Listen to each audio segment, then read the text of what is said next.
Damai sejahtera Allah yang melampaui segala akal, itulah yang memelihara hatimu di dalam Kristus Yesus Tuhan kita. Amin. Selamat Minggu Trinitatis bagi kita Bapak Ibu Saudara yang terkasih dalam Tuhan Yesus Kristus. Selamat Minggu Trinitatis. Minggu Trinitatis kita yang pertama ini topiknya Yesus menaklukkan roh jahat. Firman Tuhan yang menjadi khotbah bagi kita dari Lukas pasal 8 ayat 26 sampai dengan ayat 39. Saya akan bacakan untuk kita. Mari Bapak Ibu boleh menyimak dalam hati kita masing-masing. Firman Tuhan Injil Lukas pasal 8 mulai dari ayat 26 sampai dengan ayat 39. Yesus mengusir roh jahat dari orang gerasa. Lalu mendaratlah Yesus dan murid-muridnya di tanah orang gerasa yang terletak di seberang Galilea. Setelah Yesus naik ke darat, datanglah seorang laki-laki dari kota itu menemui dia. Orang itu dirasuki oleh setan-setan dan sudah lama ia tidak berpakaian dan tidak tinggal dalam rumah, tetapi dalam kuburan. Ketika ia melihat Yesus, ia berteriak, lalu tersungkur di hadapannya dan berkata dengan suara keras, "Apa urusanmu dengan aku, hai Yesus, Anak Allah yang Maha Tinggi? Aku memohon kepadamu supaya engkau jangan menyiksa aku." Ia berkata demikian sebab Yesus memerintahkan roh jahat itu keluar dari orang itu. Karena sering roh itu menyeret-nyeret dia. Maka untuk menjaganya, ia dirantai dan dibelenggu. Tetapi ia memutuskan segala pengikat itu dan ia dihalau oleh setan itu ke tempat-tempat yang sunyi. Dan Yesus berkata kepadanya, "Siapa namamu?" Jawabnya, "Legion." Karena ia kerasukan banyak setan. Lalu setan-setan itu memohon kepada Yesus supaya ia jangan memerintahkan mereka masuk ke dalam jurang maut. Ada di situ sejumlah besar babi sedang mencari makan di lereng gunung.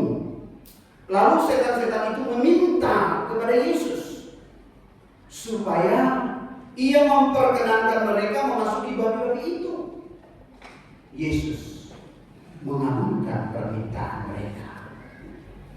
Lalu keluarlah setan-setan itu dari orang itu dan memasuki babi-babi itu.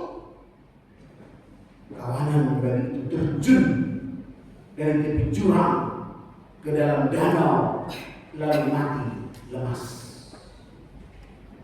Setelah penjaga babi itu melihat apa yang telah terjadi, mereka lari lalu menceritakan hal itu di kota dan di kampung-kampung sekitarnya.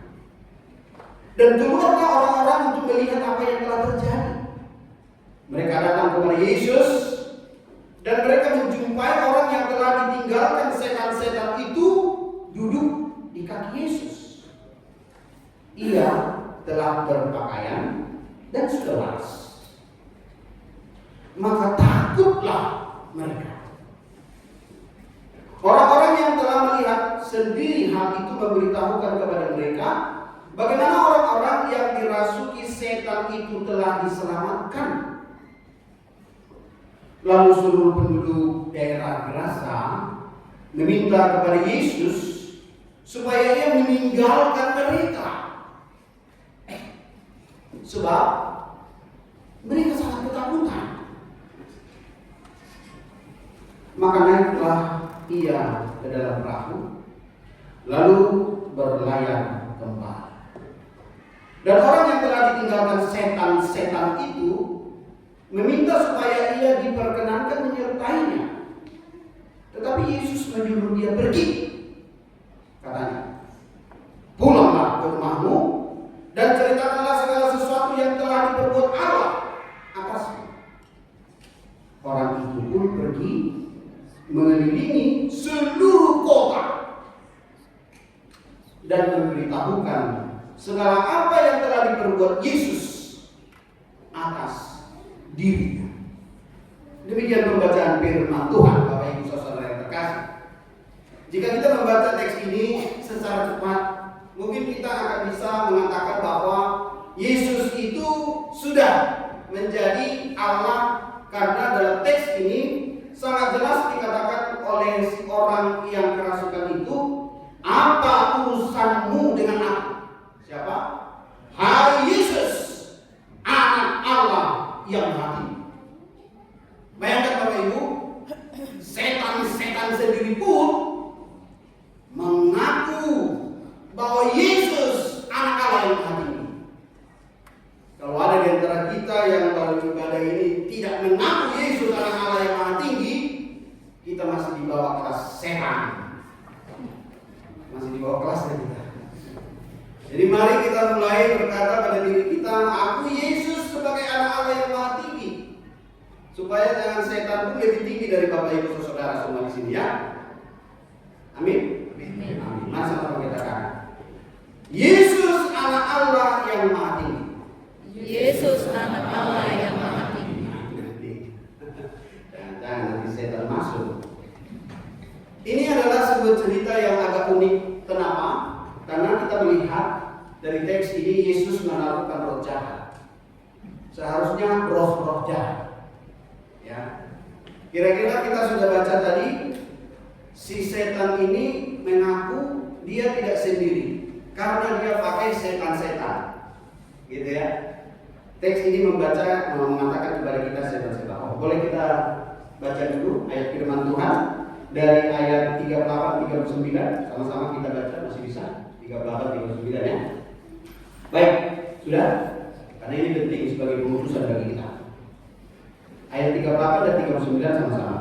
Dan orang yang telah ditinggalkan setan-setan itu meminta supaya dia diperkenankan menyertainya. Tetapi Yesus menyuruh dia pergi, katanya. Pulanglah ke rumahmu dan ceritakanlah segala sesuatu yang telah diperbuat Allah atasmu. Orang itu pun pergi mengelilingi seluruh kota dan memberitahukan segala apa yang telah diperbuat Yesus atas dirinya. Nah, kalau kita berangkat dari sini, seluruh kota, bayangkan Bapak Ibu, ya, ada Dekapolis. Jadi Dekapolis itu 10 kota, itu kota-kota besar. Jadi antara Gerasa dan juga Gadara itu sebenarnya dua tempat yang berbeda. Nanti kalau kita baca di Markus ada Gadara. Jadi Gadara dan Gerasa itu adalah ada perbukitan, ya, ada juga kuburan, ada juga danau. Nah, posisinya begitu, dan disitulah kejadian ini sedang terjadi. Kurang lebih ruang lingkupnya 32 km. Jadi oleh karena itu cerita di sini ketika Yesus mendarat di daerah Gerasa, lalu setelah itu seorang yang kerasukan berlari. Jadi sebenarnya dia jauh dari tempat di mana Yesus datang. Tapi karena dia sudah dikuasai oleh setan-setan, kalau ditanya legion, legion itu adalah pasukan perang Romawi, lengkap dengan senjata perangnya. Kalau kita katakan artileri, infanteri, bahkan kavaleri, itu lengkap seperti perang yang sedang terjadi sekarang ini. Ya. Jadi dia mencakup 3.000 sampai 6.000 pasukan. Itu pasukan lengkap untuk menyerbu dan menyerang. Nah, posisi itu dikatakan si iblis di sini dia legion. Legion, dan di situ kita tahu berapa jumlahnya? 3.000 sampai 6.000. Tapi dia berbohong. Kenapa?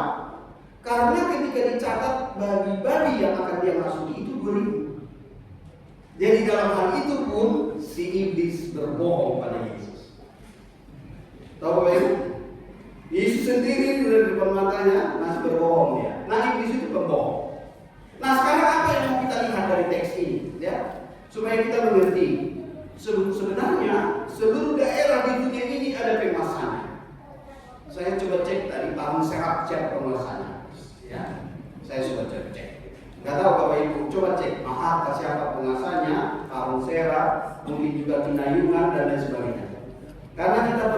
kuasa roh Allah untuk melawan roh-roh jahat ini. Ini bukan satu, bukan dua, ribuan Bapak Ibu. Oleh karena itu mari kita belajar bagaimana kita melihat kuasa roh Allah yang berkenan untuk menolong kita. Sebelumnya kita ingat dari pertanyaan Mazmur 42 ya. Di situ dikatakan bagaimana seorang yang merindukan Tuhan. Di Mazmur 42 ini adalah kerinduan dari anak dari Bani Korah. Korah itu pemberontak. Karena saking memberontaknya dengan datang, dan Tuhan membuka tanah dan memasukkan mereka hidup-hidup 2.250 orang mati total. Pemberontak. Nah, pemberontak itu adalah ciri dari pengaruh iblis, setan-setan. Salah satunya yang kita lihat orang yang di Gerasa ini.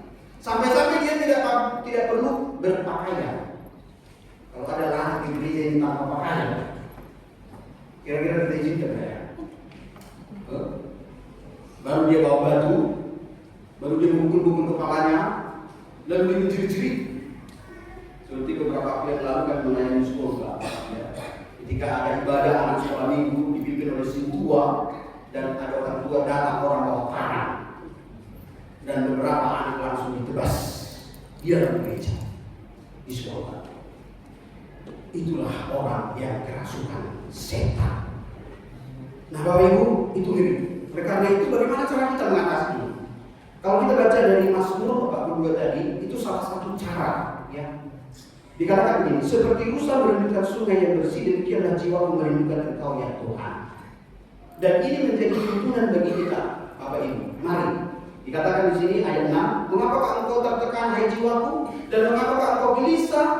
Berharaplah kepada Allah, sebab aku akan bersyukur lagi kepadanya, penolongku dan Allah. Ayat 12, mengapakah engkau tertekan hai jiwaku, dan mengapakah engkau gelisah dalam diriku? Berharaplah kepada Allah, sebab aku bersyukur lagi kepadanya. Bahkan Mazmur 43 ayat 5, berharaplah kepada Allah. Jadi yang mau dikatakan di sini, untuk kita bisa mengalahkan kuasa roh jahat iblis, apalagi Daud. Daud kan kita tahu punya kemampuan diberikan oleh Tuhan untuk mengusir roh yang menghinggapi Saul. Itu bisa kita baca dalam 1 Samuel 16 ayat 23. Firman Tuhan begini.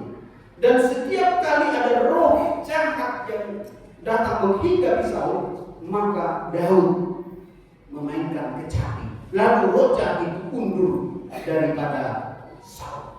Nah, ternyata pujian, doa, bahkan juga permohonan kepada Tuhan itu bisa memampukan kita seperti Daud, tapi dengan pertolongan Tuhan. Nah, mari kita lihat anak-anak apa yang boleh dikatakan oleh firman Tuhan kepada kita tentang kuasa Allah di sini. Respon orang yang telah diselamatkan, ya. Dalam ayat 39 dan sudah kita baca, ya. Orang Gerasa, kalau ditanya kepada kita, apakah lingkungan orang Yahudi? Tidak. Tandanya apa? Di situ ada banyak bari-bari. Karena lokasi di mana hewan itu banyak, itu daerah yang diharam. Kenapa sampai demikian? Karena lokasi itu sudah dikuasai oleh roh jahat. Jadi sangat sedikit kemungkinan para imam, para lewi, ahli Taurat, bahkan pengajar-pengajar Yahudi untuk menceritakan tentang Allah kepada mereka. Sangat sedikit. Karena daerah itu sudah diharamkan. Bukti yang lain, daerah itu diharamkan. Daerah itu penuh kuburan. Dan orang yang kerasukan ini tinggalnya di kuburan. Nah, bagaimana kehidupan dia kita nggak tahu. Ya. Karena apa? Karena tidak ada lagi di sana kehidupan yang normal. Nah, orang yang sudah mengalami jauh dari Tuhan seperti ini, gersang, menderita, ketakutan, bahkan dia tidak peduli lagi dengan dirinya sendiri, tidak berpakaian. Dia memukul-mukul kepalanya dengan batu. Ketika saudara keluarganya datang membawa dia untuk ke rumahnya, tapi dirantai. Jadi beberapa kali kami melayani teman-teman saudara kita yang sedang dalam perawatan, baik di daerah pengobatan, Itu ada yang tangannya dirantai, ada yang kakinya dirantai, ada yang lehernya dirantai. Nah mereka kalau tidak dirantai, itu akan saling menyerang. Nah itu kita layani. Tapi ketika kita melayani mereka, kita bawa dalam doa dan firman, mereka bisa tenang. Bisa tenang. Bayangkan Bapak Ibu. Nah itulah orang-orang yang kerasukan. Banyak faktor. Nah bagaimana cara kita memahami persoalan ini? Lalu ini menjadi tempat yang penting bagi Yesus karena tempat ini sangat gelap dan gersam. Mungkin kita satu waktu nanti akan menemukan tempat yang seperti ini kalau kita berwisata beberapa tempat. Karena sering kita mengikuti kegiatan-kegiatan wisata. Di daerah-daerah itu ada tempat pemujaan-pemujaan. Kalau kita masuk ke situ, mungkin karena lokasinya indah dan sepertinya kita ingin selfie, tapi kemudian setelah kita selfie, kita bawa selfie itu ke rumah. Lalu roh jahat itu masuk ke rumah kita.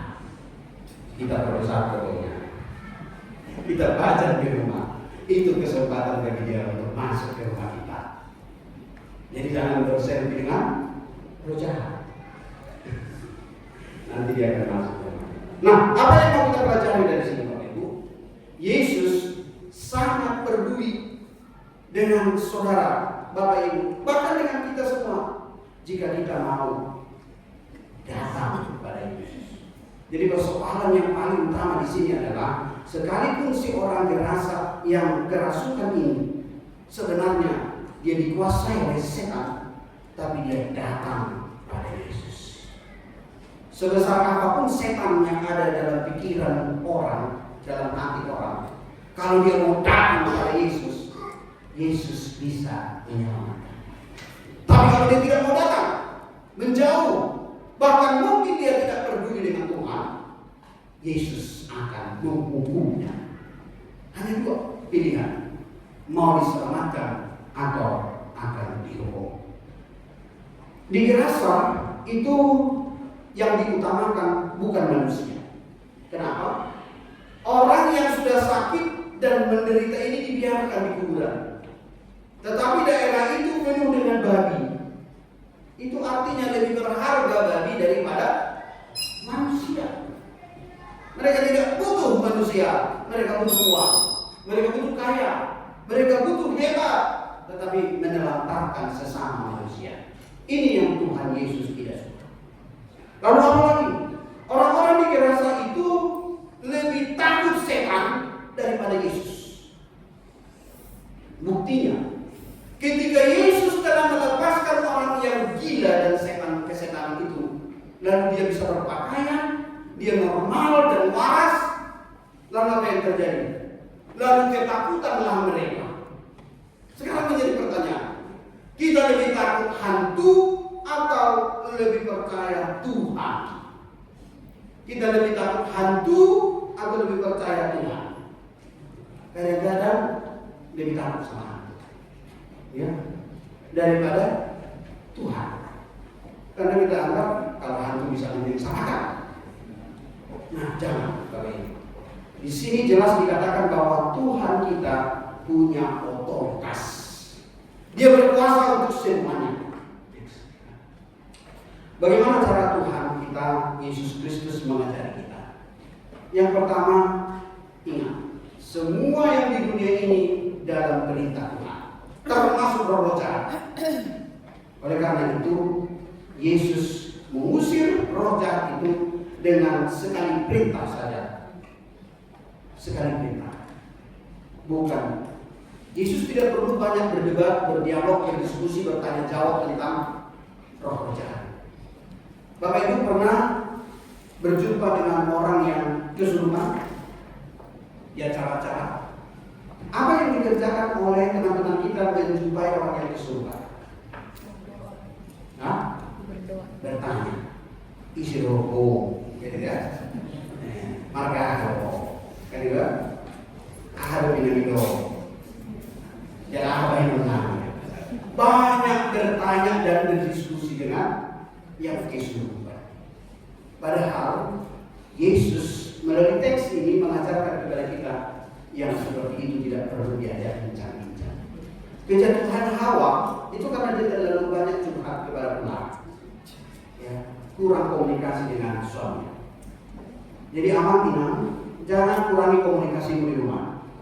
Jangan-jangan udah masuk, berbahaya ya.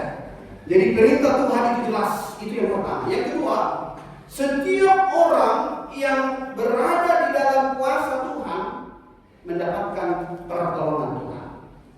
Lihat si orang yang datang langsung Yesus bertindak. Yang ditanya Yesus kepadanya, siapa yang masuk ke orang ini? Lalu si roh jahat bilang dia 6.000 sampai 3.000 sampai 6.000. Tapi ternyata 2.000 aja. Karena bagi yang masuk ke jurang cuma 2.000. Nah kalau Bapak Ibu hitung, satu bagi 1 juta. Kira-kira dikali 2.000. Berapa jumlah bagi yang masuk ke jurang? 2 miliar. 2 miliar Bapak Ibu. Untuk menyelamatkan satu orang saja itu butuh 2 miliar. Itulah pekerjaan Tuhan. Tuhan tidak tanggung-tanggung melihat kita. Tuhan melihat kita lebih berharga dari semua harta benda yang kita punya sekarang. Tuhan lebih berharga melihat masa depan hidup kita, keselamatan kita, bahkan penebusan atas dosa-dosa kita daripada jabatan kita, daripada harta kita, daripada kekayaan kita. Mari, jangan gantungkan hidup kita hanya kepada uang, harta benda, dan kekayaan. Gantungkan hidup kita kepada kuasa nama Tuhan. Yang ketiga, apa yang harus kita lakukan sebagai orang percaya di dalam hidup ini? Yesus selalu mengingatkan doa. Itu yang pertama. Ya. Berdoa, lalu kemudian serukan firman Tuhan. Kalau Daud bernyanyi, ya, mengusir roh jahat yang ada di Saul. Lalu setelah itu apa? Berpuasa. Setelah berpuasa apa? Bertindak. Jadi doa itu, nyanyian itu, puasa itu harus disertai dengan tindakan. Harus percaya karena kuasa itu ada pada kita. Apa maksudnya kuasa itu ada pada kita? Firman Tuhan dari 1 Yohanes pasal 4 ayat 4 demikian berkata tentang roh Allah. Kamu berasal dari Allah, anak-anakku, dan kamu telah mengalahkan nabi-nabi palsu, sebab roh yang ada di dalam kamu lebih besar daripada roh yang ada di dalam dunia. Ini perlu kita ucapkan bersama-sama. 1, 2, 3 ya, ulangnya. Roh yang ada di dalam kamu lebih besar daripada roh yang ada di dalam dunia. Jadi 1 Yohanes pasal 4 ayat 4 dia mengatakan semua roh di dunia ini besar. Tetapi Yesus berkata, jika kita telah menerima Roh Kudus, maka roh yang ada pada kita lebih besar daripada roh yang ada di dunia. Oleh karena itu jangan takut. Okay? Yang keempat, menyentuh. Jadi harus ada gerakan, tindakan. Kuasa pembebasan itu tidak hanya sekedar kata-kata, tetapi juga harus disertai dengan tindakan nyata. Mari, jika kita mau katakan kita mau menolong sesama kita, jangan hanya dalam doa, tapi harus ikut dalam tindakan. Mungkin di saudara-saudara kita sekarang ini ada yang sedang kesulitan ekonomi, kesulitan pekerjaan, kesulitan dalam hal kesehatan, atau kesulitan yang lain banyak. Oleh karena itu Tuhan akan mengutus kita, bahkan mempertemukan kita dengan orang-orang yang membutuhkan pertolongan itu, seperti orang-orang yang ada di Gerasa. Yang kelima, Tuhan selalu menambah kuasanya bagi kita jika kita mau dipakai olehnya. Yesus memberikan kuasa kepada murid-muridnya untuk mengusir roh jahat, bahkan menyembuhkan orang sakit. Mari kita lihat bagaimana cara Tuhan menolong kita. Beberapa tahun yang lalu kami dengan Ina di daerah pelayanan kita di Medan ada yang kerasukan roh jahat. Nah, yang kerasukan ini adalah seorang. Dia punya anak laki-laki sudah merosot dan nama itu juga masih kuat. Mereka 4 orang pegang tangan, pegang kaki, tetapi kalau si roh jahat sudah mengamuk, 4-empatnya tercampak. Lalu kami diundang untuk datang ke daerah itu. Saya melihat memang ada di situ roh teritorial. Ya, ada roh yang mau masuk. Buktinya apa? Lingkungan masyarakat sekitar itu mengatakan bagaimana supaya keluarga ini, istilahnya ya, yang sudah kemasukan roh itu harus diusir dengan apa? Dengan darah kambing. Jadi mereka harus potong kambing, lalu kemudian darahnya disiramkan sama mereka, sama lingkungan, supaya roh jahat keluar. Ternyata nggak keluar juga. Lalu kami datang ke sana. Apa yang kami lakukan bersama tim? Doa puasa. Kami doa puasa, lalu kami mohon Tuhan untuk berjalan. Oh, manis sekali, melawan. Tapi ketika kami percaya bahwa Tuhan memberikan kami roh yang lebih besar dari roh yang memasuki inang ini, maka Tuhan terjadi menyelamatkan. Lepas inang Tuhan, lepas. Ketika kami serukan dalam nama Tuhan Yesus, rasa darahnya dia langsung lepas. Bapak Ibu saudara yang terkasih, apa respon kita ketika kita mengetahui bahwa kita adalah orang-orang yang telah diselamatkan oleh Tuhan, diberi kuasa dan rohnya? Respon orang yang telah diselamatkan itu tadi, yang pertama, dia bersedia diutus untuk marketing, bermisi, untuk memerdekakan manusia yang terikat dalam rantai dosa dan maut. Dia bersedia. Jadi kalau Bapak Ibu buka Google, dirasa Gadara, bahkan di lingkungan Dekapolis itu luas sekali. Tapi di tengah-tengah seluas daerah itu pun, karena dia sudah menerima keselamatan, dia bergerak langsung. Karena itu daerah yang tidak bisa dimasuki oleh murid Yesus. Karena itu daerah yang haram, bukan halal. Jadi yang bisa melakukan pemberitaan Injil itu adalah orang Gadara. Yang kedua, Yesus memerintahkan Injil, berita keselamatan, jangan hanya di luar, harus sampai di rumah. Keluarga kita harus menerima keselamatan itu bersama. Pemuda-pemudi, anak-anak remaja, naposus sekolah minggu, orang tua, bapak ibu, lanjut usia, mari sering menceritakan Tuhan di tengah-tengah rumah kita, supaya kuasa Tuhan hadir di rumah kita. Kalau tidak, di luar kuasa Tuhan yang akan masuk di rumah kita. Apalagi kita diutus bukan untuk dilayani, tapi untuk melayani. Yesus berkata, berangkat pergilah. Dia tidak bertanya bagaimana saya harus bersaksi, bagaimana firman Tuhan harus saya utarakan, apa yang harus saya beritakan. Apa kata Tuhan Yesus? Saksikanlah kuasa Allah yang sudah kau terima.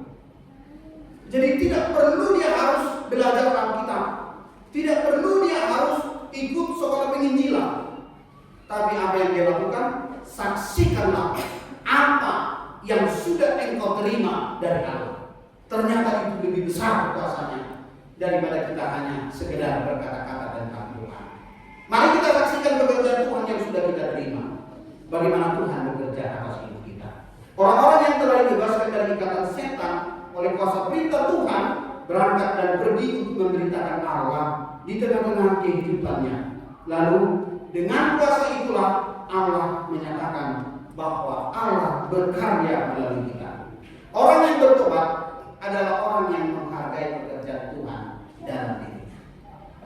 Seberapa besar Tuhan telah menolong kita, seberapa banyak Tuhan telah memberkati kita, bahkan sampai sejauh mana dosa-dosa yang selalu kita kerjakan, dan Tuhan masih memberikan kita ampunan. Itu adalah pekerjaan Tuhan. Oleh karena itu lebih berharga satu jiwa. Di sini dikatakan lebih berharga bagi Yesus, lebih berharga satu jiwa daripada 2 miliar. Itu tadi 2000 itu hitungannya 2 miliar. Lebih berharga satu jiwa daripada 2 miliar. Oleh karena itu Bapak Ibu, apa yang harus kita kerjakan di tengah-tengah pelayanan ini? Tuhan berkata, saksikanlah Yesus yang sudah engkau terima sebagai Tuhan dan Juru Selamatmu.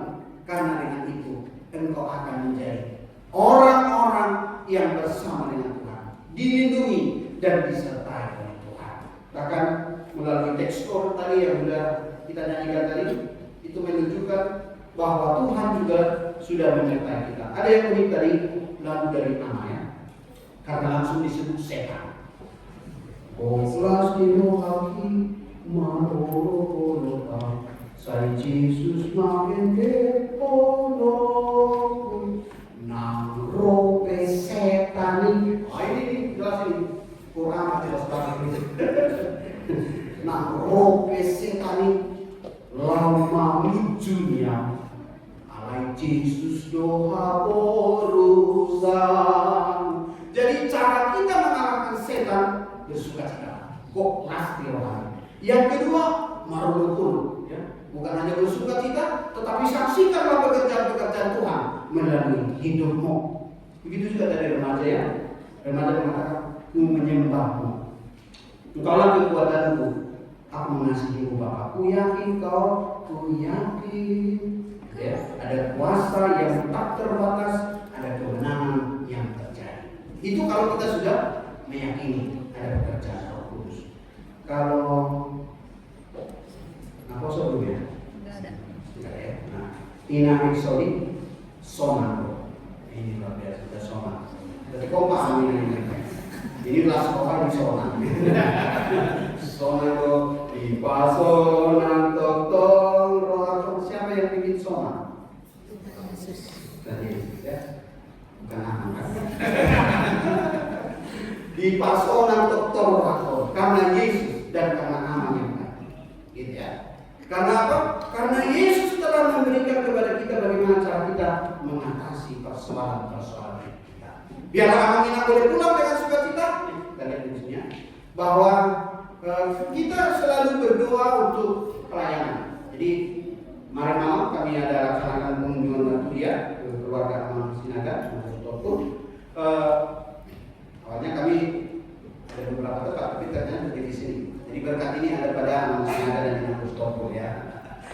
Berkat ada keluarga yang telah menerima kunjungan dan kita bisa berdoa bersama. Mari kita mengenal jika ada kunjungan dari Baturia, kita sambut, ya. Kita sambut, lalu kemudian tujuannya adalah mendoakan keluarga kita di rumah masing-masing, ya. Memang Aman Sinaga bilang udah lama mungkin kita tidak kunjungan ke rumah itu, ya. Next, ada berita duka Amang Preses. Dulu di sini pendeta Paulus Topul itu inang simatanya meninggal di daerah Cibubur.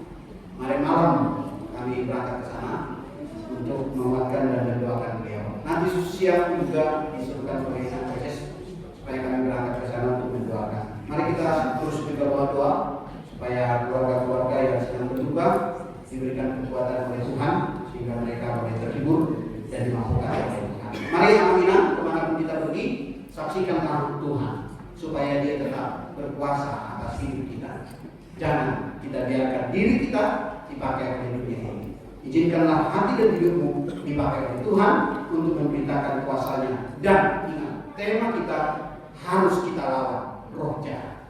Harus, supaya hidup kita dipenuhi dengan kuasa. Amin.